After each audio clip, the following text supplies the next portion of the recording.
Le pôle sud ne se limite pas à des manchots et une étendue infinie de neige. Un monde fantomatique y est enfoui. Observez, il se situe précisément ici sur le globe terrestre. Ne confondez pas l'Antarctique avec l'Arctique, qui se trouve au sommet de nos cartes, est bien plus petit et, disons-le franchement, bien moins énigmatique. La calotte glaciaire de l'Antarctique mesure de 2 à 5 km d'épaisseur, soit l'équivalent de 16 tours Eiffel empilées les unes sur les autres. Cette immense couche de glace masque les véritables reliefs et contours du sol antarctique. Nos connaissances sur ce continent mystérieux demeurent limitées, en grande partie à cause de l'omniprésence de la glace et de la neige. Nous ignorons encore la forme exacte et les dimensions précises de cette terre. Cartographier l'Antarctique sans outils titanesques est une tâche d'une complexité extrême. Les satellites, toutefois, ont appris à pénétrer la glace grâce à leurs caméras de pointe. Aujourd'hui, nous savons qu'un paysage ancien, colossal et spectaculaire repose sous cette neige, une sorte de fantôme du passé. Il y a environ 90 millions d'années, l'Antarctique était un lieu bien plus chaud. Ce territoire abritait une forêt tropicale luxuriante, riche en espèces végétales et grouillante de vie. Des rivières y coulaient, dessinant un paysage foisonnant. Puis la glace a tout recouvert. Ce bouleversement a eu lieu il y a environ 34 millions d'années, lors de la transition de l'Éocène à l'Oligocène, une période marquée par un refroidissement significatif de notre planète. C'était le début de l'une des nombreuses ères glaciaires. La Terre subsista, mais fut ensevelie sous une couche de glace et de neige de plus en plus épaisse.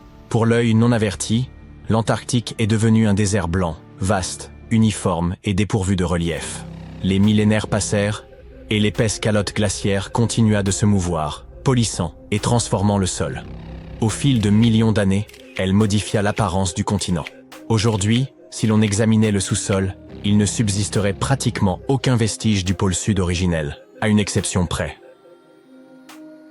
Dans les régions où la glace est exceptionnellement épaisse et presque immobile, comme en Antarctique orientale, elle joue un rôle inverse. Elle agit comme une couverture particulièrement dense qui protège le sol. En temps normal, des facteurs tels que le vent ou la pluie érodent progressivement le sol, modifiant ainsi sa forme au fil des siècles. Cependant, grâce à cette couche de glace protectrice, ces processus naturels ne parviennent pas à atteindre les strates sous-jacentes. Ainsi, le sol est demeuré presque intact pendant des millions d'années, comme s'il avait été figé dans le temps. Cette zone spécifique, située près des bassins subglaciaires d'Aurora et de Schmidt, est désormais surnommée le spectre du paysage antarctique. Cet endroit est resté presque intact depuis qu'il a été recouvert de neige. Il y a 34 millions d'années. Il constitue une empreinte historique unique, capable de révéler l'apparence du sol de l'Antarctique avant qu'il ne devienne ce désert glacé. Lorsque les scientifiques ont exploré l'Antarctique orientale, ils ont mis en évidence un fantôme fascinant. Des traces de rivières anciennes, diverses vallées, de petites îles énigmatiques, ainsi que 3 vastes formations terrestres en forme de U. Mais que signifient-elles exactement? Comme vous le savez, les continents de notre planète sont en mouvement constant, glissant sur un manteau de lave en fusion, comme des céréales dans un bol de lait. Au fil des époques géologiques, ils se sont rassemblés et séparés à maintes reprises.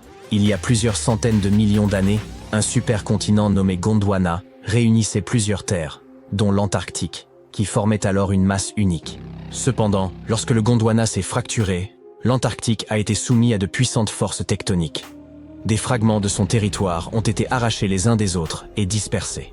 C'est ainsi que se sont formés ces grands blocs de terre dissimulés sous l'épaisse couche de glace.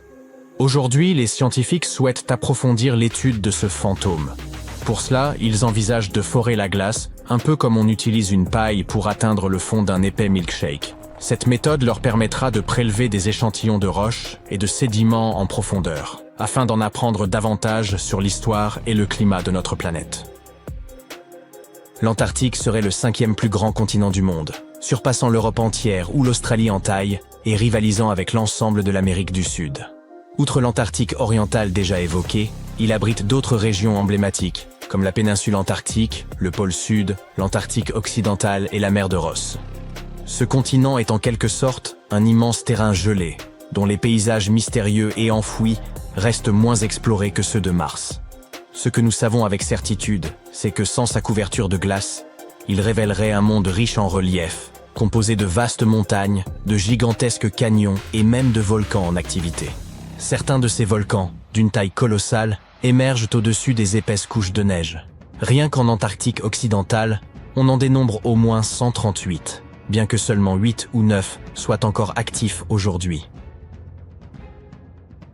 L'un des volcans les plus fascinants est le mont Erebus, le plus méridional du continent et également le plus élevé, culminant à environ 4000 mètres. Sous l'épaisse calotte glaciaire, ce géant abrite des cavernes sous-volcaniques d'une beauté exceptionnelle, où les températures sont suffisamment douces pour rester en t-shirt. La péninsule antarctique s'apparente à un assemblage d'îles montagneuses profondément enfouies sous la surface. Elle est composée de roches volcaniques, relativement récentes, faisant partie de l'anneau de feu du Pacifique. Un cercle gigantesque, regroupant des volcans et des zones sismiques autour de l'océan Pacifique. L'Antarctique orientale, quant à lui, représente une région immense, presque aussi vaste que l'Australie. Il s'étend de la côte est du continent jusqu'au pôle sud. Sous ces glaces, on trouve des formations rocheuses extrêmement anciennes, dont certaines se situent dans la zone évoquée plus tôt. Vous savez sans doute que l'Antarctique est presque totalement dépourvue d'humains. Rien d'étonnant à cela, au regard de la température moyenne avoisinant les moins 43 degrés Celsius. Mais malgré ces conditions extrêmes et la désolation de l'endroit, la vie persiste, et devinez où? Dans les profondeurs de la Terre. En 2017, des chercheurs ont découvert des traces d'ADN d'algues, de mousses, et même de petits animaux inconnus dans de profondes grottes. Cela prouve que, malgré des conditions aussi hostiles, des écosystèmes uniques parviennent à prospérer dans des poches de chaleur isolées sous la neige. Une autre découverte incroyable a eu lieu sous la plateforme de glace de Ross, un écosystème florissant au sein d'une rivière souterraine. Les scientifiques soupçonnaient depuis longtemps que des lacs et rivières d'eau douce pouvaient exister dans le sous-sol antarctique. Un jour, un satellite a détecté une faille, et après avoir décidé de l'explorer, ils ont utilisé une foreuse alimentée par de l'eau chaude pour fondre la glace et s'y engouffrer. À leur arrivée dans ces profondeurs, ils ont plongé une caméra dans l'une de ces rivières cachées. Au début, ils pensaient découvrir simplement des rochers ou des formations similaires. Mais au contraire, ils sont tombés sur des centaines d'amphipodes, de minuscules créatures ressemblant à des crevettes. Les petites créatures se sont immédiatement regroupées autour de l'objectif, obstruant la caméra et empêchant les scientifiques de mener les observations prévues. Cela peut prêter à sourire, mais confirme qu'il existe bel et bien un écosystème au cœur de l'Antarctique. Les chercheurs prévoient désormais de l'explorer en profondeur. Et tout cela n'est là que l'affleurement de ce mystérieux monde souterrain. Sous la neige, ce continent cache également le canyon le plus profond, situé sous le glacier Denman. Bien que la fosse des Mariannes demeure le point le plus profond du globe, il convient de préciser que, géologiquement, elle appartient à la croûte océanique. En 1958, des explorateurs ont mis à jour une vaste chaîne de montagnes enfouies sous la glace, comparable aux Alpes en termes d'altitude. Cette chaîne s'étend sur près de 1200 km, avec des sommets culminant à 2700 mètres d'altitude. Et cette splendeur est ensevelie sous des tonnes de glace. Qui sait ce que nous pourrions encore découvrir ici? L'Antarctique abrite environ 60% de l'eau douce de la planète. Cela signifie qu'une fonte totale de ces glaces aurait des conséquences dramatiques. À titre d'exemple, il existe un glacier apocalyptique, officiellement connu sous le nom de Glacier Thwaites. Ce gigantesque bloc de glace, de la taille de la Floride, est actuellement en train de fondre. Chaque année, cela contribue à une élévation des niveaux marins de 4%. Si ce glacier venait à fondre complètement, le niveau des océans augmenterait de 60 cm. Une hausse qui peut sembler modeste, mais qui serait dévastatrice pour les régions côtières du monde entier. Heureusement, les chercheurs ont constaté que même si sa plateforme glaciaire venait à se désintégrer dans les 50 prochaines années, le glacier lui-même ne disparaîtrait pas aussi vite qu'il le redoutait. Bien qu'il perde encore de la glace à un rythme soutenu, ce processus resterait assez lent. Regardez cette pierre. À première vue, elle a tout l'air d'un de ces cailloux ordinaires que vous pouvez voir quand vous vous promenez sur la plage. Elle n'est pas particulièrement colorée, ni particulièrement lourde, environ 2 kg. Mais si je vous disais que cette pierre est née sur Mars, qu'elle a voyagé jusqu'à la Terre pour finalement arriver en Antarctique. Ah, maintenant l'histoire est bien plus fascinante. Alors, découvrons tout ça. La chercheuse Roberta Skor, qui a travaillé sur le projet ANSMET, ou Antarctic Search for Meteorites, du Denver Antarctic Programme, a trouvé la météorite en 1984. Si vous souhaitez déchiffrer le nom de ce voyageur de l'espace, je peux vous aider. Il s'agit tout d'abord de l'endroit où il a été trouvé, les collines d'Alan en Antarctique, ou Alan Hills. Ensuite, nous avons l'année de sa découverte et le numéro de l'échantillon. Si vous vous dites que notre amie Roberta a ramassé cette pierre en s'exclamant « Waouh, un morceau de Mars !», vous allez être déçus. Au début, il était totalement impossible de savoir d'où venait la météorite. Et quelque chose troublait encore plus les chercheurs. Ce caillou était très différent des autres types de météorites trouvés sur notre planète. D'accord, mais alors comment ont-ils finalement découvert qu'elle venait de Mars? Grâce à des traces de gaz similaires à ceux qui composent l'atmosphère de la planète rouge. Nous avons pris connaissance de sa composition grâce au courageux Viking Lander qui a effectué les analyses nécessaires in situ en 1976. Mais revenons à notre découverte. Elle est très particulière. Et pas seulement parce qu'elle vient de très loin. Parmi les quelques milliers de météorites trouvées sur Terre, seule une centaine provient probablement de Mars. Et même avec ça, notre petite est différente des autres et semble faire partie d'un groupe à part. Remontons donc dans le passé et retraçons l'histoire de cette voyageuse cosmique. Elle s'est vraisemblablement formée il y a environ 4 milliards d'années sur sa planète rouge natale.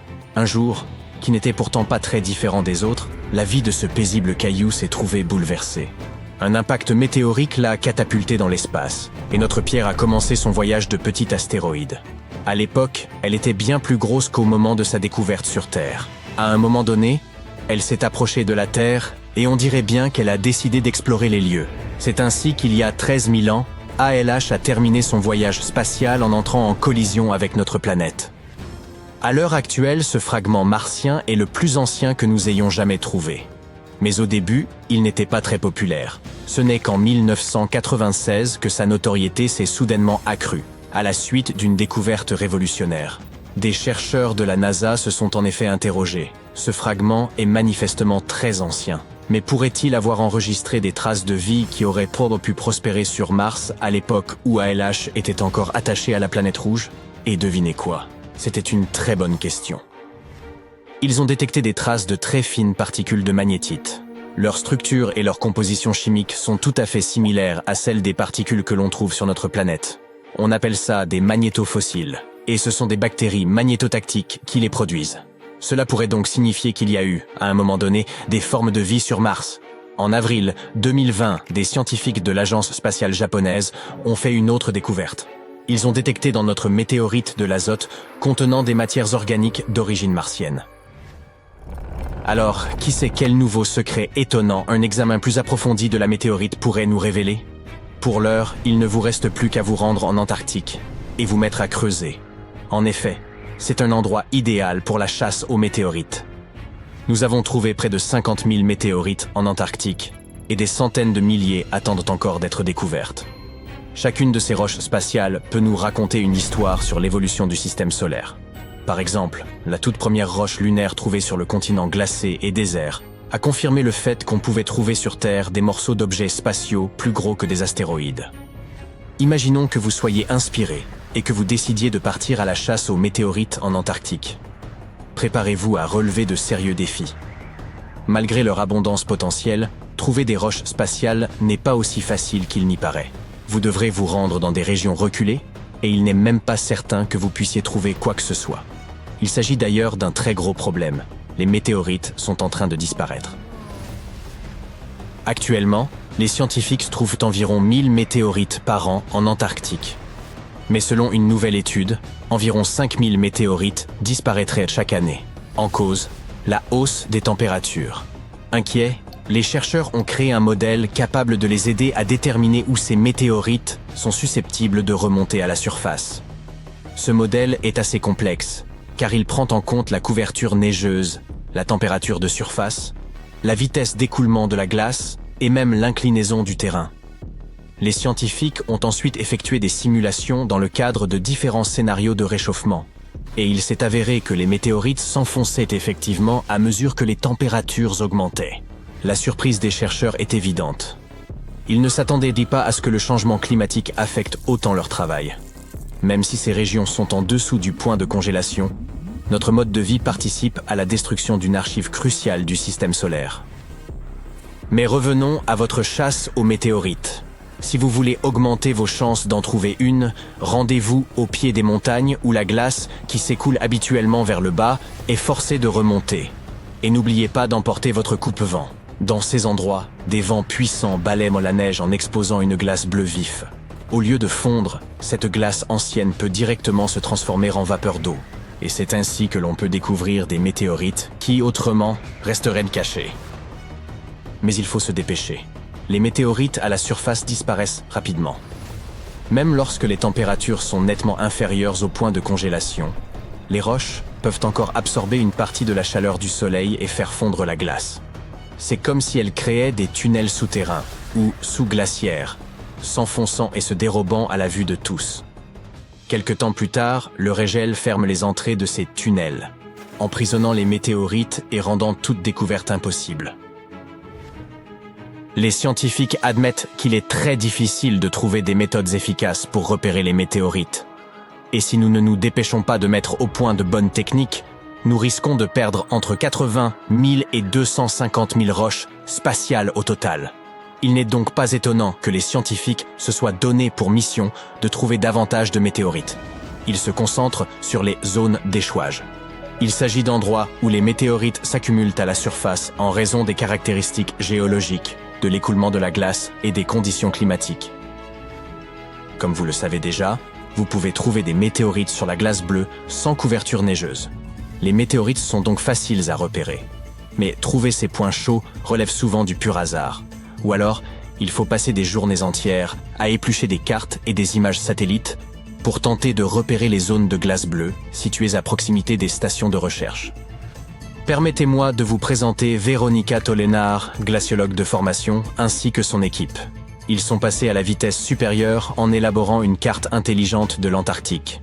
Pour ce faire, ils ont eu recours à l'apprentissage automatique et aux données satellitaires de la NASA, de l'Agence spatiale canadienne et d'autres organismes. Cette carte met en évidence les zones où des météorites pourraient se cacher, sur la base de découvertes antérieures et de toutes sortes de données relatives au climat et à la glace. Apparemment, les meilleurs endroits pour trouver des météorites se trouvent aux abords du continent et près des montagnes recouvertes de glace bleue. Malheureusement, il n'y a pas que la glace bleue qui compte. La température et la vitesse d'écoulement de la glace sont également très importantes. Par exemple, si la glace s'écoule trop rapidement, les météorites sont emportées avant de pouvoir s'accumuler. Si vous voulez trouver une météorite, il vous faut donc des conditions très précises. La température de surface doit rester inférieure à moins 9 degrés Celsius presque tout le temps. Sinon, les météorites coulent. Vous pouvez commencer à chercher près des collines d'Alan. Oui, c'est là que notre amie ALH a été découverte. Cette région est une sorte de mine d'or pour les météorites, avec plus de 1000 découvertes. Mais il y a des endroits encore plus prometteurs, comme les montagnes de Fimbulaimen, où personne n'a encore fait de recherche. Vous serez peut-être le premier. Quoi qu'il en soit, grâce à cette nouvelle carte, les chercheurs ont mis au point un classement des meilleurs endroits pour la chasse aux météorites, ce qui permettra de mieux cibler les futures sorties sur le terrain. Et comme de nombreuses régions de glace bleue sont encore inexplorées, il y a des tonnes de météorites qui n'attendent que vous pour être découvertes. Alors, qu'attendez-vous ? Les scientifiques ont récemment découvert des vestiges comparables à l'Atlantide, près de l'Australie. Autrefois, un continent entier se trouvait là, désormais submergé. Voici son histoire.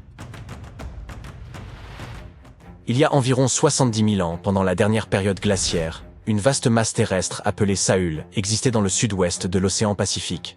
Cet ancien supercontinent connectait ce que nous connaissons aujourd'hui sous les noms d'Australie, de Nouvelle-Guinée, de Tasmanie et des îles Aru, formant une immense étendue de terre continue. Imaginez des forêts tropicales luxuriantes entourées de majestueuses montagnes. Les plus hautes montagnes de Saül se trouvaient dans les hautes terres de Nouvelle-Guinée et atteignaient des sommets de plus de 3900 mètres. Ce lieu exceptionnel abritait une diversité d'animaux uniques, principalement des marsupiaux. Mais il n'y avait pas que des koalas et des kangourous. Saül hébergeait divers types de brouteurs, fouisseurs, charognards et prédateurs.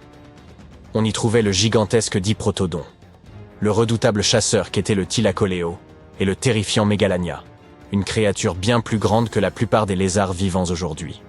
Ce territoire était tout à fait singulier, car, tandis que le reste du monde était peuplé d'animaux placentaires comme les loups, les éléphants et les humains, Saül ne comptait parmi ses mammifères classiques que des chauves-souris et des rongeurs. Toutefois, ces différentes régions présentaient des écosystèmes variés. Les régions de Timor, d'Arafura et de Carpentaria étaient hautes et couvertes de savanes et de forêts sèches, rappelant un peu l'Australie moderne avec ses déserts arides, ses broussailles, ses steppes et ses forêts tempérées le long de la côte est. À cette époque, les humains migraient à travers le globe. Ils ont entrepris un voyage extraordinaire depuis l'Asie du Sud-Est jusqu'à Saül, et y sont parvenus pour la première fois il y a 60 à 45 000 ans. Ils voyageaient principalement à pied et traversèrent la mer à l'aide de radeaux en bambou et de bateaux rudimentaires. Ils provenaient de l'ancien plateau continental de Sunda, qui englobait des parties de l'Asie du Sud-Est. En traversant une série d'îles connues sous le nom de Wallacea, ils se sont finalement répandus à travers le Saül. Et ce n'était pas un petit périple. Le Saül était immense, s'étendant sur environ 10,6 millions de kilomètres carrés, soit une superficie plus grande que celle des États-Unis ou du Canada. Il s'étirait de l'équateur jusqu'à la partie sud de la Nouvelle-Zélande. Ainsi, en arrivant dans ce qui est aujourd'hui l'Australie, ces voyageurs devinrent les premiers habitants de cette terre. Les scientifiques estiment que le Saül comptait alors environ 500 000 habitants. Nous avons aussi découvert des peintures rupestres datant d'environ 40 000 ans, qui représentaient des scènes de chasse au buffle nain ou à Noah face à des figures humaines et animales. Les chercheurs s'efforcent de comprendre comment ces premiers colons se déplaçaient à travers le Saül et où trouver des traces archéologiques de leur voyage. Pour ce faire, ils ont créé un modèle informatique de l'évolution du paysage. Cette simulation a montré les transformations du Saül entre 75 et 35 000 ans, révélant des routes migratoires potentielles et des sites archéologiques. Les hommes se déplaçaient probablement le long des côtes et des rivières. Mais comment le Saül a-t-il été submergé, à l'image de la mythique Atlantide? Durant la dernière période glaciaire, une grande partie de l'eau terrestre était emprisonnée dans d'immenses calottes glaciaires, faisant ainsi baisser le niveau de la mer. Par la suite, avec l'augmentation des températures mondiales, ces calottes ont fondu et le niveau de la mer a monté d'autant, submergeant les ponts terrestres qui reliaient les différentes parties du Saül. Il y a environ 8000 ans, la Nouvelle-Guinée s'est séparée de l'Australie continentale. Puis, il y a environ 6000 ans, ce fut au tour de la Tasmanie. Mais grâce aux nouvelles technologies, nous pouvons encore explorer les parties submergées du Saül. Les plongeurs explorent et collectent des échantillons directement depuis le fond de l'océan, et les drones sous-marins peuvent atteindre des zones trop profondes ou dangereuses pour les humains. Grâce à la cartographie par sonar, les scientifiques utilisent les ondes sonores pour dresser des cartes du fond marin, un peu comme utiliser un écho permettant de voir sous l'eau. Les ondes rebondissent sur le fond marin et reviennent à l'envoyeur, aidant ainsi à composer une image des environs. Dans les profondeurs sous-marines, les archéologues ont trouvé des outils en pierre et d'autres artefacts. Ils ont également découvert des fossiles d'animaux tels que le diprotodon et le thylacoléo. En étudiant le terrain submergé de Saül, ils ont mis en évidence l'existence de rivières, de lacs et de côtes datant de la période glaciaire. Mais pour autant, Saül n'est pas le seul continent submergé au monde. Ce n'est même pas le seul trésor caché de l'Asie du Sud-Est. Prenez le Sundaland, une région composée de Sumatra, Java, Bornéo et quelques autres îles. Cet endroit était gigantesque durant l'ère glaciaire, mais aujourd'hui, il est presque entièrement submergé. Presque, mais pas totalement. Les parties émergées grouillent encore de vie. Si vous aimez les oiseaux, visitez donc cet endroit. Il abrite près d'un cinquième des espèces d'oiseaux du monde. On peut y apercevoir des oiseaux colorés comme l'aigle de Java et les tourneaux de Bali au sein des forêts luxuriantes. C'est aussi le foyer d'un quart des espèces de poissons de la Terre. Les eaux du Sundaland sont un havre pour la vie marine, même pour les plus exotiques, comme les arowanas asiatiques. C'est aussi une véritable mine d'or en matière de fleurs. C'est là que l'on peut trouver la Rafflesia et le titan Arum, les plus grandes fleurs au monde. Cela la rend très similaire au continent de Zélandia.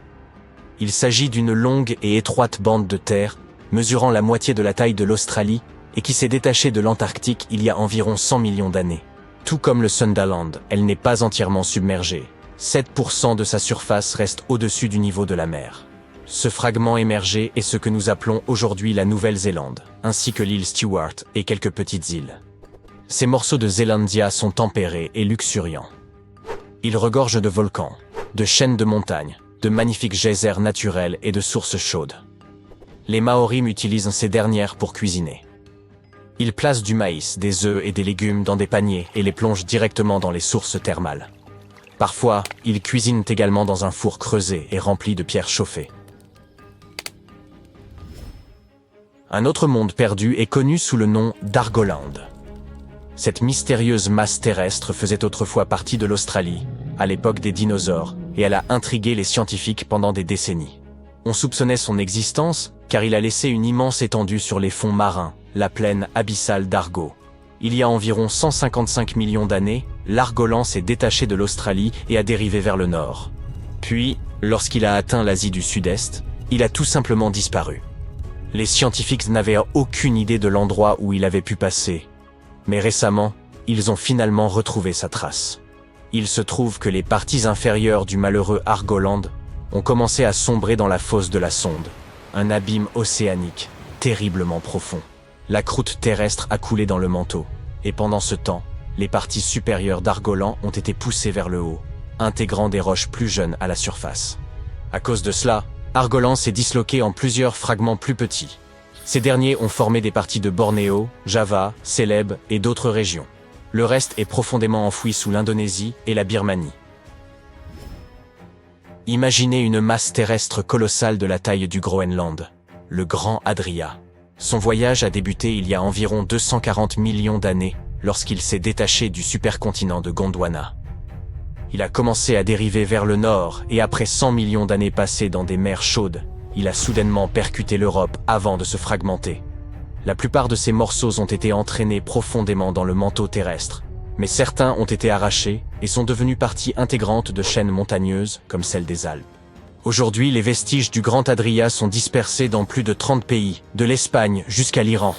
C'est pourquoi ils sont si difficiles à localiser. Les Seychelles faisaient également partie de Gondwana. Et oui, ces îles idylliques reposent sur les vestiges de l'ancien continent.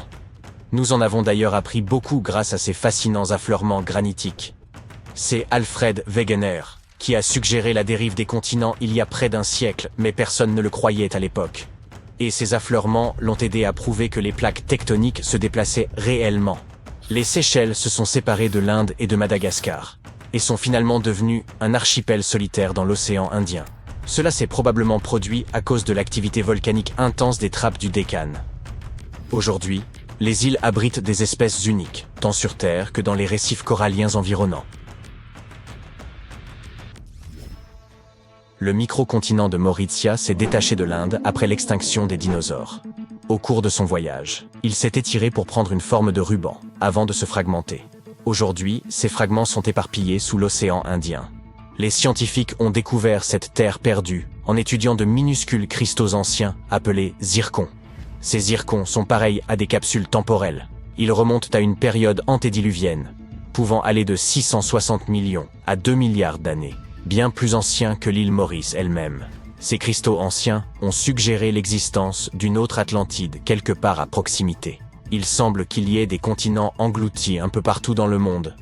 Et peut-être en découvrirons-nous encore beaucoup d'autres à l'avenir. En 1952, un appareil de l'aviation américaine baptisé 624 Globemaster II s'est écrasé contre une grande montagne alors qu'il ralliait l'Alaska depuis l'État de Washington. Hélas, pas une seule des 52 personnes à bord ne devait y survivre.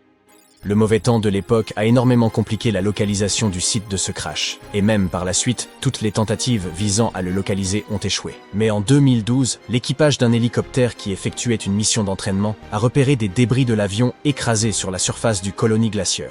Ils se sont mis en quête d'autres morceaux et ont confirmé qu'il s'agissait bien de l'avion disparu. Depuis lors, chaque été pendant environ une décennie, différentes escouades militaires se sont jointes à l'opération Colony Glacier. Elles sont parvenues à identifier 40 des 52 personnes qui avaient perdu la vie dans ce crash. Les soldats participant à cette mission n'envisageraient jamais d'abandonner un camarade tombé en mission et estiment qu'il est de leur devoir de ramener ceux qui n'ont pas survécu. Une autre découverte s'est produite dans les Alpes. En 1980, des randonneurs explorant ces reliefs pittoresques sont tombés sur des restes humains. Ils étaient à moitié prisonniers dans la glace au sommet d'un col de montagne entre l'Italie et l'Autriche. Au début, la police a cru qu'il pourrait s'agir d'un accident d'alpinisme. Mais en quelques semaines, les archéologues ont commencé à affirmer que cet homme pourrait avoir vécu plus de 5000 ans auparavant. On a finalement donné à cet homme congelé le surnom d'Ötzi. Il doit son nom à la vallée d'Ötztal, qui est toute proche. Il a depuis acquis une certaine notoriété comme étant la plus ancienne momie des glaces jamais découverte. L'état de congélation d'Ötzi pourrait ne pas être aussi unique que nous le pensions, et c'est là que les choses prennent un tour intéressant. Les archéologues ont justement leur propre théorie. Voyez-vous, au début, tout le monde était persuadé que la découverte des restes d'Ötzi marquait le début d'une ère plus froide, car il avait été pris dans la glace sans la moindre interruption depuis qu'il y avait laissé la vie.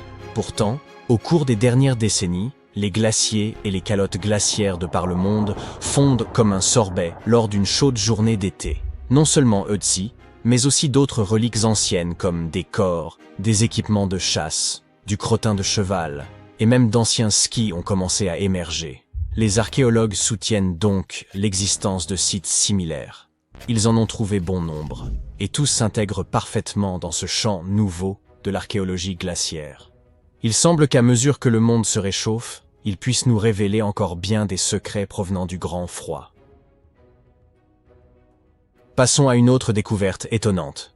En 2018, William Taylor et Nick Jarman explorèrent les pentes enneigées des monts de l'Altaï en Mongolie et sont tombés sur un ancien trésor caché dans la glace. À l'intérieur, ils ont découvert la tige d'une flèche vieille de 3000 ans, bien préservée et ornée de marques couleur ocre. Elle était en parfait état, une rareté pour des objets aussi anciens faits de matière organique. Ils ont également trouvé d'autres fragments, comme une pointe de flèche en bronze à laquelle les bouts de tendons d'un animal étaient encore attachés. Toutes ces reliques du passé étaient restées intactes pendant des milliers d'années, car elles étaient emprisonnées dans la glace. En Mongolie, l'augmentation des températures a fait fondre des plaques de glace qui étaient restées intactes pendant des siècles. Des découvertes similaires ont été faites dans le Yukon, aux États-Unis, en Italie, en Sibérie et en Norvège. Des milliers de sites ont ainsi été identifiés. Pourtant, les chercheurs effectuent une véritable course contre la montre afin de documenter et de préserver ces reliques avant qu'elles ne soient perdues à jamais. Leur étude remet en question la définition même de ces territoires comme étant des étendues sauvages et démontre que des peuples indigènes y coexistaient avec la nature. Parfois, les gens découvrent aussi des objets du quotidien aussi simples qu'une sandale. Celle-ci, découverte sur un col de montagne du centre de la Norvège, indique que les gens utilisaient déjà cet itinéraire il y a environ 1700 ans. Cela suggère qu'il y avait moins de neige et de glace dans cette région à l'époque. La sandale, datant d'environ 300 avant Jésus-Christ, ressemble fortement aux sandales romaines de cette époque. Encore une fois en Norvège, des chasseurs ont retrouvé une épée en fer juchée tout en haut d'une montagne, à plus de 1600 mètres d'altitude. Il n'existe aucun site funéraire à proximité, et il est déroutant d'imaginer pourquoi quelqu'un aurait emmené son épée dans un endroit aussi reculé. Les archéologues suggèrent que le propriétaire aurait pu s'être perdu. Par la suite, en 2011, des objets inhabituels ressemblant à des frondes géantes ont commencé à émerger avec la fonte des glaces. La datation au carbone 14 suggère que cet objet singulier aurait été conçu aux alentours de 400 avant Jésus-Christ. Il mesure plus d'1 mètre de long et présente des entailles au couteau. Les archéologues en ont été intrigués, jusqu'à ce qu'un membre de l'équipe les reconnaisse comme une sorte de tenaille ou de pince, utilisée pour arrimer des ballots de foin ou de feuilles au traîneau. Les gens de la région utilisèrent des traîneaux à foin avec de telles pinces jusque dans les années 50, moment auquel les tracteurs sont devenus plus répandus. Remontons maintenant quelques milliers d'années en arrière. Nous pouvons facilement y parvenir, rien qu'en regardant ce mammouth laineux. Ce pachyderme ressemble un peu à un doudou tout mignon, quoique légèrement usé. Cet ancien colosse, qui a connu son apogée il y a 39 000 ans, est le mammouth le mieux conservé jamais découvert. Même son crin hirsute emblématique est étonnamment bien conservé, car il est resté piégé dans les glaces jusqu'à sa récente découverte en Sibérie. Cet animal incroyable fait beaucoup parler de lui à Yokohama, au Japon, où des scientifiques effectuent des tests qui ambitionnent de ramener cette espèce éteinte à la vie. Lorsqu'on a découvert cette femelle mammouth, on a découvert un trésor inattendu. Un échantillon de son sang préservé sous la glace. On pense donc que ce sang ancien pourrait détenir la clé de la résurrection du mammouth laineux. On a également retrouvé du tissu musculaire bien préservé. Cette femelle mammouth avait entre 50 et 60 ans lorsqu'elle a connu ce destin glacial. La découverte de sang de mammouth a ravivé les débats sur l'éthique de la résurrection de créatures éteintes, à l'instar du scénario de Jurassic Park. Le plan serait d'implanter un ovocyte dans une éléphante moderne pour une gestation de 22 mois, en espérant qu'au moins une cellule de mammouth vivante parvienne à survivre. Grimpés à bord, nous retournons dans les Alpes françaises. Nous nous trouvons non loin du site où un avion d'Air India s'est tragiquement écrasé il y a 46 ans. Heureusement, nous sommes accompagnés d'un secouriste de montagne consciencieux et de son voisin. Ils se sont rendus dans cette zone après qu'un groupe de touristes ait remarqué un objet étrange sur un glacier. C'était un sac. L'ambassade indienne de Paris en a eu vent et semblait déterminée à le récupérer. Ce qui le rend si mystérieux, c'est qu'il portait les inscriptions de courrier diplomatique et ministère des Affaires étrangères. Le vol Air India était en route de Bombay à New York lorsqu'il a piqué du nez en janvier 1970. Il emportait avec lui 117 personnes. Et devinez ce qui se trouvait d'autre dans ce sac, hormis le courrier diplomatique détrempé, une pile de vieux journaux indiens. Aux côtés de ceux-ci, on a également retrouvé des morceaux de la cabine de l'avion, une chaussure esselée et un tas de câbles, des trésors pour le moins inattendus en pleine montagne. Au cours de l'été 2013, sur l'île canadienne de Ward Hunt, des scientifiques sont tombés sur un message laissé par un géologue du nom de Walker, qu'il avait placé là 54 ans auparavant. Ce message lui a servi en quelque sorte de dernier testament, car il est décédé à peine un mois après avoir dissimulé la bouteille dans les rochers de l'île. Le contenu du message était proprement stupéfiant.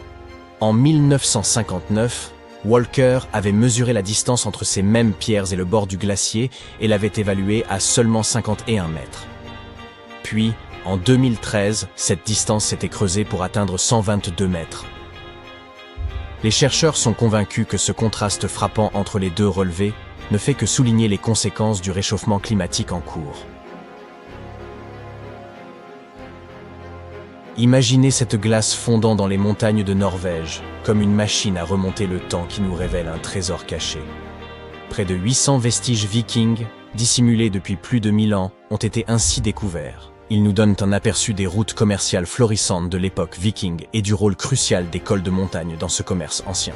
Parmi les découvertes, figurent des chaussures en cuir, des moufles de laine douillette, d'élégantes tuniques, des pointes de flèches entières, des fers à cheval, des bâtons de marche et des ustensiles de cuisine provenant de la panoplie d'un chef viking.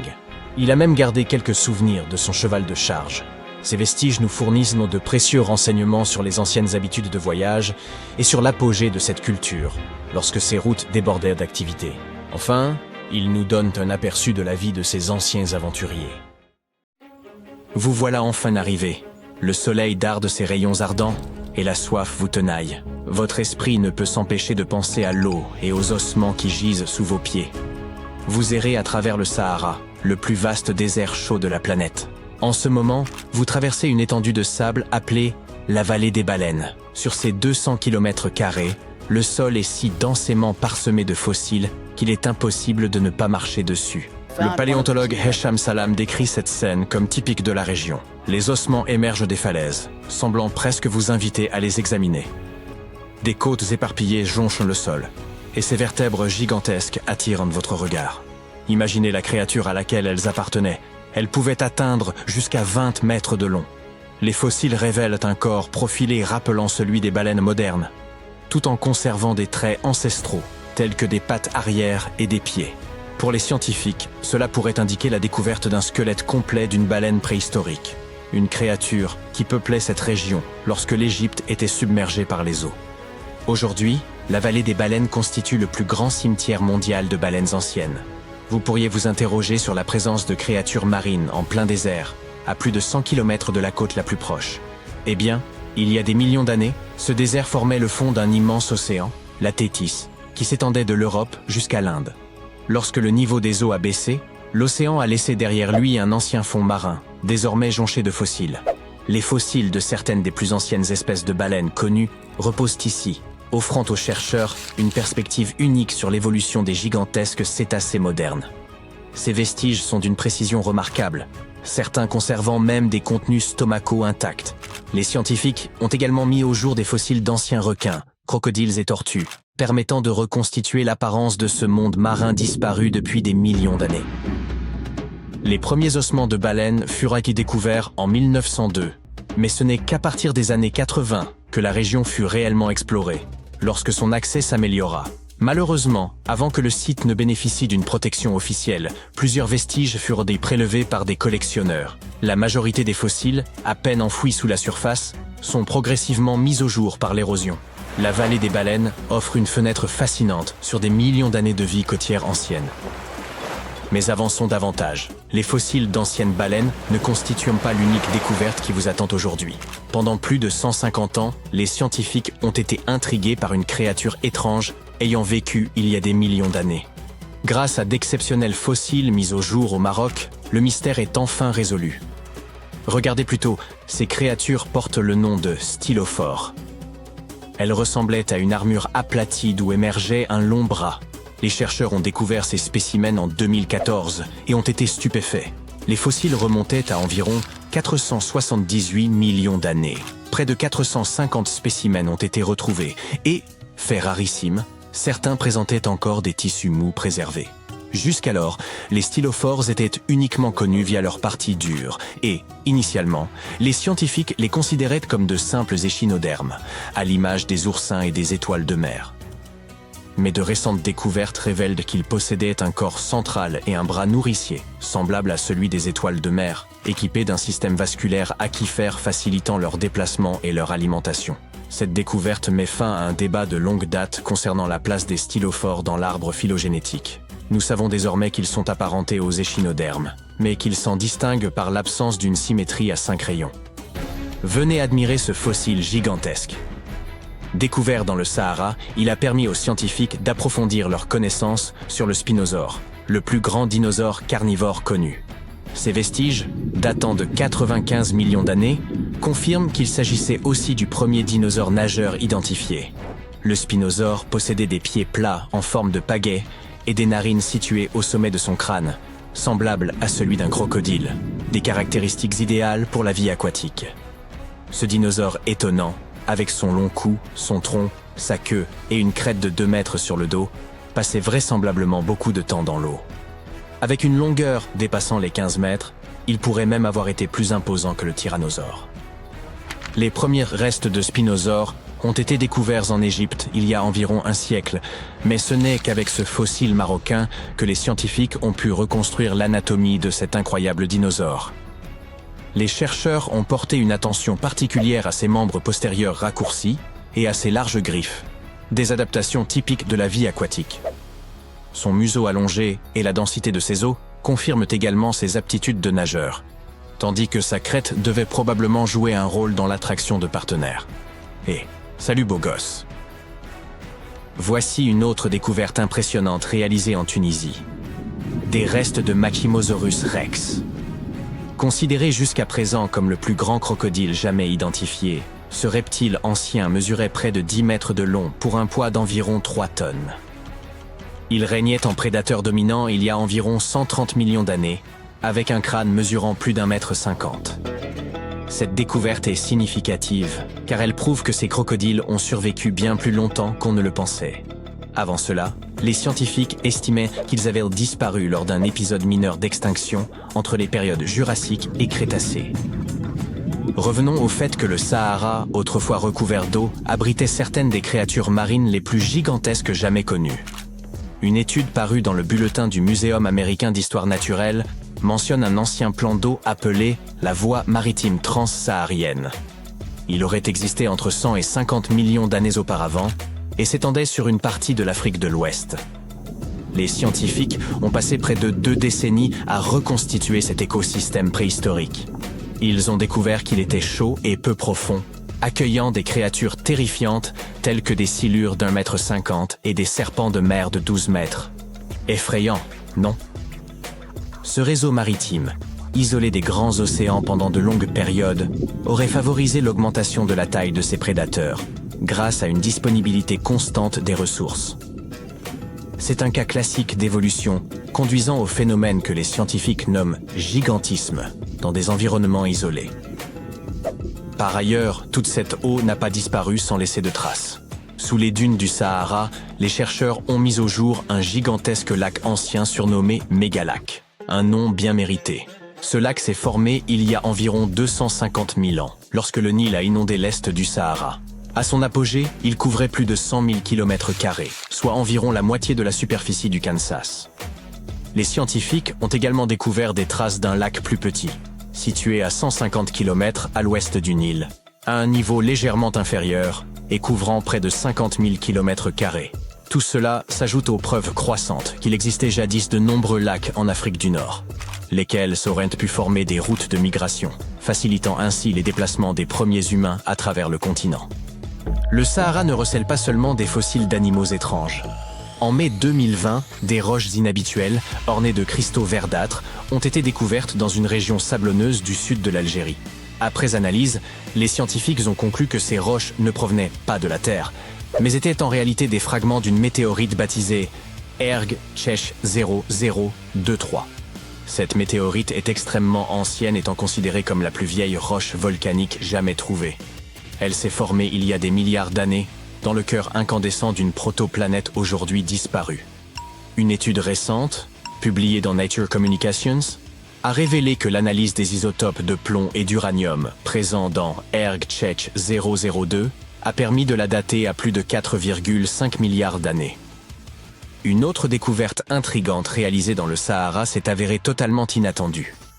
Les scientifiques y ont mis au jour ce qu'ils estiment être les couleurs les plus anciennes au monde, d'un rose éclatant. Ces pigments, extraits de roches vieilles d'environ 1,1 milliard d'années, proviennent de micro-organismes, à une époque où les animaux n'existaient pas encore. Cette découverte a été réalisée par un doctorant, qui a broyé les roches anciennes et étudié leurs pigments. Ces derniers se sont avérés être une chlorophylle ancienne issue d'organismes photosynthétiques qui vivaient dans un océan depuis longtemps disparu. Les chercheurs sont désormais convaincus que cette découverte pourrait nous éclairer sur la raison pour laquelle des organismes plus grands et plus complexes sont apparus bien plus tard dans notre histoire. Avant que ces pigments roses ne soient découverts, les scientifiques ignoraient ce qui freinait l'évolution des grands animaux dans la chaîne alimentaire. Ils comprennent désormais que des cyanobactéries microscopiques se trouvaient à la base de cette chaîne. Cette découverte ne se limite pas à l'identification de pigments anciens, mais représente une avancée majeure dans la compréhension de l'histoire de la vie sur notre planète. Il y a 66 millions d'années, peut-être au mois de septembre, un énorme astéroïde a percuté la Terre, semant le chaos et la dévastation. Les conséquences tragiques de cette collision terrifiante ont entraîné l'extinction des dinosaures. Oui, je veux parler de l'astéroïde de Chicxulub qui a laissé un énorme cratère au Mexique et a changé la vie sur Terre pour toujours. Aujourd'hui, il s'avère que ce n'est pas la seule roche cosmique à avoir frappé notre planète à cette époque. Les scientifiques viennent de confirmer l'existence d'un autre astéroïde. Ce deuxième astéroïde n'était pas aussi gros que Chicxulub, mais il a tout de même eu un sacré impact. Il s'est écrasé au large des côtes de l'Afrique de l'Ouest, s'enfonçant dans l'océan et laissant derrière lui un cratère, le cratère Nadir. Et croyez-moi, ses effets sont loin d'avoir été insignifiants. L'impact a été si puissant qu'il a déclenché un véritable tsunami. Ces vagues se sont dressées à plus de 790 mètres de hauteur, soit presque la taille de Burj Khalifa, la plus haute structure jamais construite par l'homme. Mais comment en sommes-nous arrivés à la conclusion qu'il y avait eu un deuxième impact? Wisden Nicholson, de l'université Heriot-Watt, a repéré le cratère Nadir en 2022. Le docteur Nicholson examinait des images à haute résolution du plancher océanique lorsqu'il a remarqué une énorme dépression de 9 km de large, sous près de 305 mètres d'eau. Il a pensé qu'il pouvait s'agir d'un cratère d'impact d'astéroïdes, mais à l'époque, les preuves dont il disposait n'étaient pas suffisamment solides. Aujourd'hui, les scientifiques ont confirmé qu'il s'agissait bien d'un cratère. Un deuxième astéroïde a bel et bien frappé la Terre à l'époque de l'extinction des dinosaures. Voyons maintenant comment ils ont compris cela. Tout d'abord, il y a eu ces images sismiques 3D de très haute résolution. Elles ont permis aux chercheurs de séparer les couches du plancher océanique et d'obtenir une vue parfaitement nette du cratère. C'est un peu comme quand on passe d'une échographie floue à des scans en 3D où tous les détails sont visibles.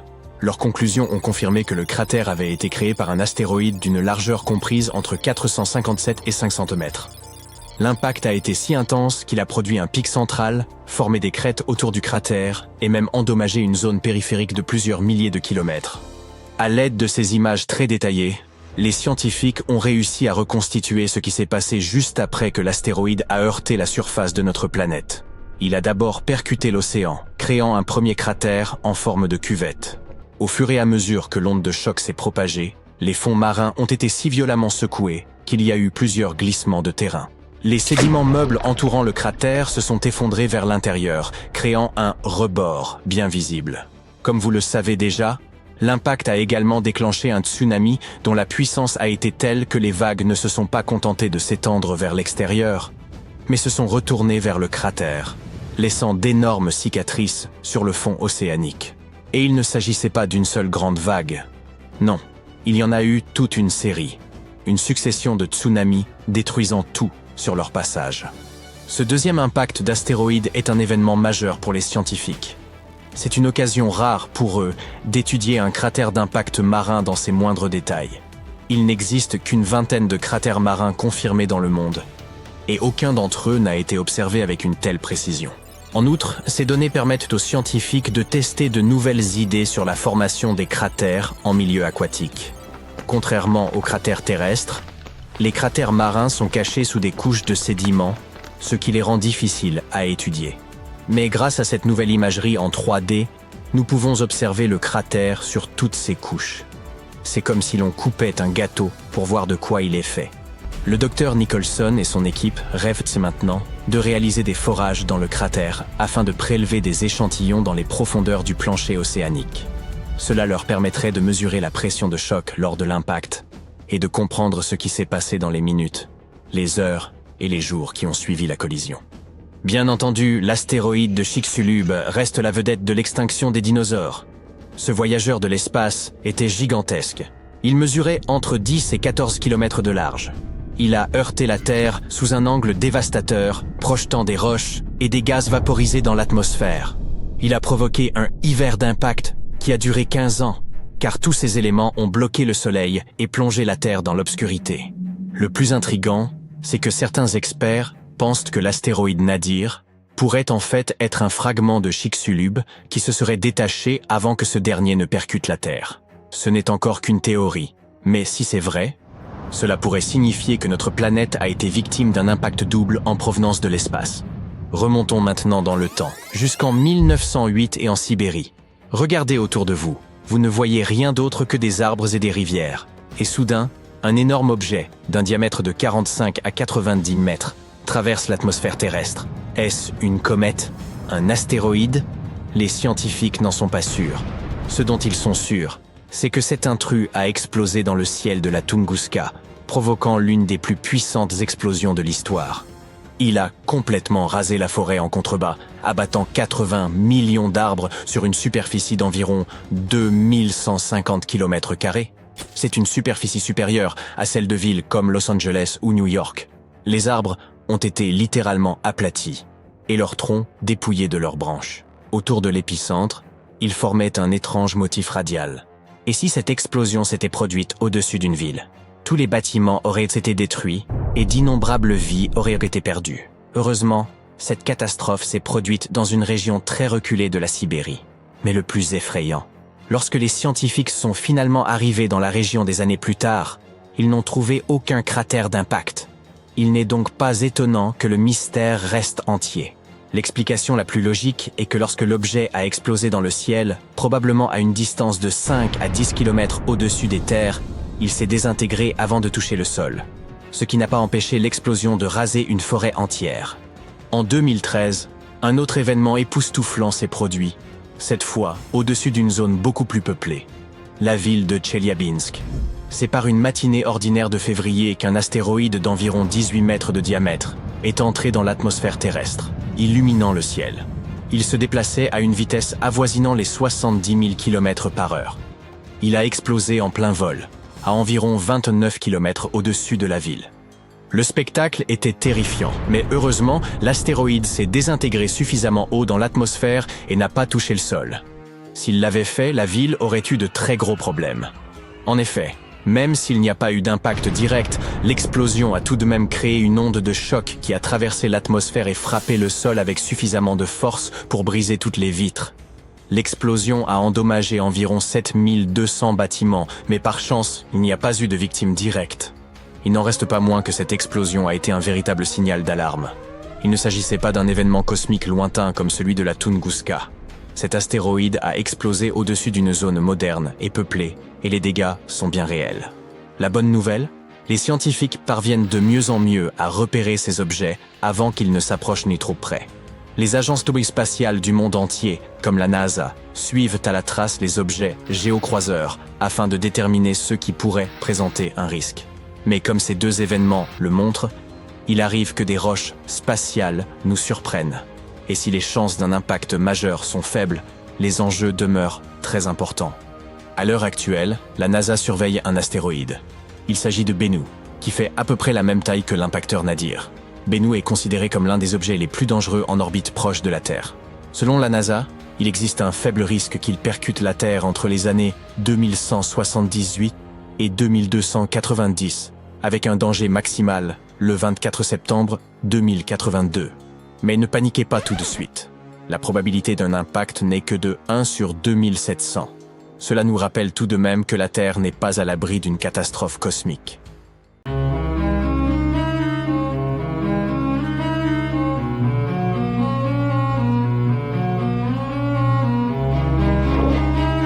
Une petite question. Penses-tu que l'Atlantide pourrait avoir existé ? Elle demeure l'un des plus grands mystères de l'histoire. Sa légende a commencé avec Platon, il y a très longtemps en Grèce ancienne. Le récit d'une civilisation qui aurait vu le jour et aurait prospéré avant la nôtre. L'Atlantide était, selon le mythe, une société très avancée sur le plan technologique, un peu comme celle des Mayas. Mais, ainsi que le raconte la légende, c'est à cause de la cupidité de ses habitants qu'elle aurait été détruite, ses villes disparaissant, submergées par un immense déluge. Diverses théories ont été avancées au sujet de l'emplacement géographique de cette île mythique. Certains disent qu'elle se trouvait dans la Méditerranée, d'autres qu'elle est située sous le triangle des Bermudes. Mais comme la science nous le suggère, l'Atlantide n'est sans doute qu'une allégorie de l'humanité. Aujourd'hui, tu vas découvrir plusieurs villes sous-marines étonnantes dont tu n'as jamais entendu parler. Elles ont bel et bien existé et ne sont pas de simples légendes. Nous allons tout d'abord faire une excursion dans la cité engloutie de Baïa, sur la côte italienne. Connue comme une sorte de Las Vegas de l'Empire romain, Baïa était un lieu de villégiature. L'élite romaine se rendait pour se divertir dans cette sorte de spa en plein air qu'était Baïa. Tu peux visiter la ville submergée accompagnée de professionnels de plongée sous-marine et observer de très près cette magnifique sculpture romaine parfaitement conservée, une véritable merveille subaquatique. Tu peux aussi apercevoir des temples et des bâtiments effondrés à bord d'un bateau à fond vitré. Voici un musée tout recouvert de mousse, le nymphée de l'empereur Claude. À ta gauche, tu apercevras une collection de statues grecques classiques. En descendant la Via Herculeana, tu arriveras à la Villa Pro Tiro. Les villas sont des maisons de style italien, et ici tu pourras admirer leur sol en marbre d'origine. Leurs motifs noirs et blancs aux formes étonnantes. Ensuite, tu arriveras à Portus Julius, avec ses murs effondrés visibles au fond de la mer. Tu verras des colonnes et des sols en calcaire bien conservés. Tu pourras aussi contempler les ruines et les thermes de Lacus. Leurs mosaïques multicolores sont vraiment exceptionnelles. Si tu t'approches suffisamment, tu pourras voir des fragments de pierre orange, bleu et vert. À la Villa Pilla dei Pisoni, tu découvriras 25 piliers romains bien conservés. Les arches et les fresques non loin sont impressionnantes, tout comme l'ampleur de ce trésor abrité par les eaux. La ville était située sur un sol volcanique. Il y avait donc des sources d'eau chaude à volonté. Les gens s'y rendaient pour se détendre, mais pas n'importe qui. Parmi ceux qui fréquentaient cet endroit figurent certains des plus grands empereurs et personnalités de l'époque. Ceux dont on nous parle à l'école, Néron, Cicéron, César. Mais vers le 8e siècle, la ville luxuriante a été mise à sac, puis abandonnée. Lentement, le niveau de la mer est monté, et la cité a peu à peu été engloutie. Tu passes tes vacances d'été au large de la côte grecque, à 4 heures d'Athènes, dans la péninsule du Péloponnèse, à Pavlopétrie plus précisément. Tu as apporté ton tuba pour aller faire de la plongée par une magnifique journée ensoleillée. Au bout d'un certain temps sous l'eau, tu commences à remarquer des motifs au fond de la mer. À 4 mètres sous la surface, les contours d'objets familiers t'apparaissent les uns après les autres. Puis tu continues à nager, et bientôt tu aperçois ce qui ressemble à une ville. Tu te demandes comment l'eau a pu submerger cette cité. Certains rochers sont parfaitement alignés et forment ce qui semble être les fondations d'un bâtiment. C'est Nicholas Fleming, un océanographe britannique en vacances en Grèce, qui a découvert Pavlopétrie. Il documentait les vestiges abandonnés dans les fonds marins. Son équipe a fini par trouver un site entier rempli de poteries, de récipients pour le stockage, ainsi que des outils. Des moulins à bras par exemple, servant à moudre le grain afin de le transformer en farine. Les nombreuses amphores découvertes par la suite indiquent que ce site remonte à l'âge du bronze, soit il y a 5500 ans, quand les gens ont commencé à s'installer en communauté sédentaire. On pense que cette cité portuaire a été fréquentée pendant plus de 2400 ans. Pavlopétrie est aujourd'hui considérée comme la plus ancienne ville engloutie jamais découverte. Et c'est d'autant plus impressionnant de constater qu'il ne s'agissait pas d'un simple village. C'était une véritable ville, avec des bâtiments en pierre, un marché, des rues et même des places. Continuons notre exploration à la découverte d'autres villes sous-marines. Tu plonges au large de l'archipel des Ryukyu. Les eaux du Pacifique sont loin d'être calmes. Un fort courant t'entraîne dans les profondeurs de la mer. Soudain, tu aperçois une énorme structure éclairée par le soleil qui traverse jusqu'au fond des eaux. Au début, cela ressemble aux ruines de Machu Picchu, situées sur l'autre côté du globe, au Pérou. En t'approchant, tu découvres lentement ses formes. Une structure en forme de pyramide, des arches, des escaliers. Quelque chose qui aurait pu être un palais ou un château. Tout cela pourrait être le signe d'une activité humaine ancienne. Ce site est aujourd'hui connu sous le nom de structure sous-marine de Yonaguni, mais on l'appelle également l'Atlantide du Japon. Le monument entier fait environ la taille de 5 terrains de football, et sa hauteur est celle d'un bâtiment de 5 étages. Sa caractéristique la plus surprenante, ses vastes terrasses faites pour accueillir de grands rassemblements. Les explorateurs et les scientifiques pensent que Yonaguni existe depuis 10 000 ans. Mais la question de savoir s'il s'agit d'une structure construite par l'homme ou d'une formation naturelle fait toujours l'objet d'un débat. Selon le meilleur géologue marin du Japon, le professeur Masaaki Kimura, Yonaguni serait l'héritage d'une civilisation perdue. Kimura a plongé dans cette zone afin d'explorer ses ruines plus de 100 fois au cours des 10 dernières années. D'après lui, on y trouve des signes évidents d'activité humaine. Le bassin triangulaire, situé à la surface du monument, est caractéristique, par sa forme symbolique, des fontaines historiques de la région.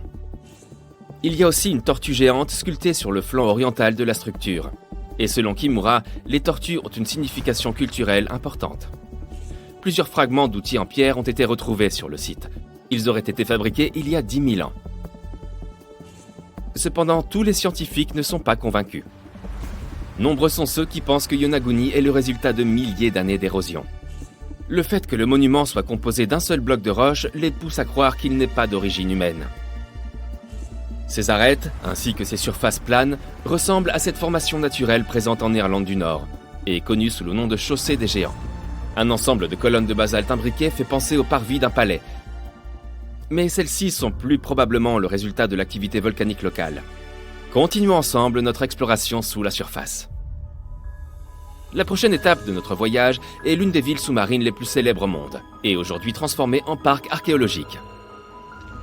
La ville de Port-Royal en Jamaïque n'existe plus que sous la surface. Mais en 1692, c'était l'une des cités les plus riches de l'hémisphère occidental.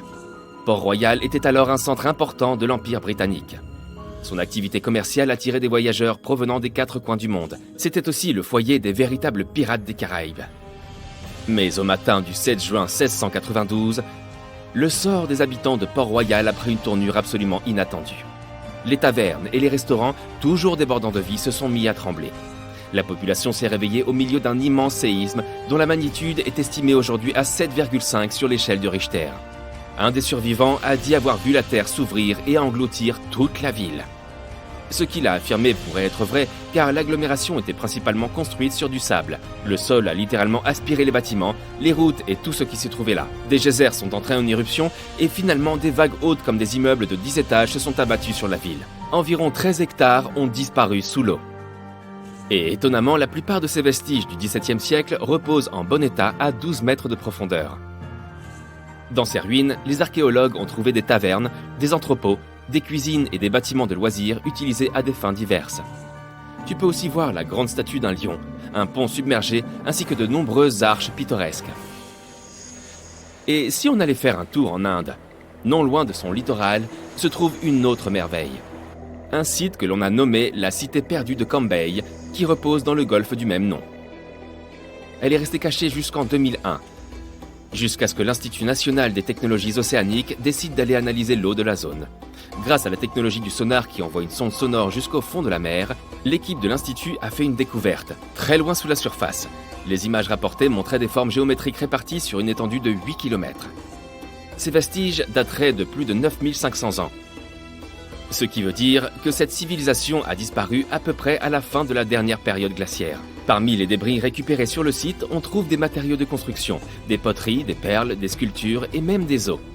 Les scientifiques ne sont pas tous convaincus de la véritable provenance de ces objets. Mais si c'est bien de là qu'ils proviennent, cela ferait de la ville perdue de Cambay la plus ancienne civilisation connue au monde.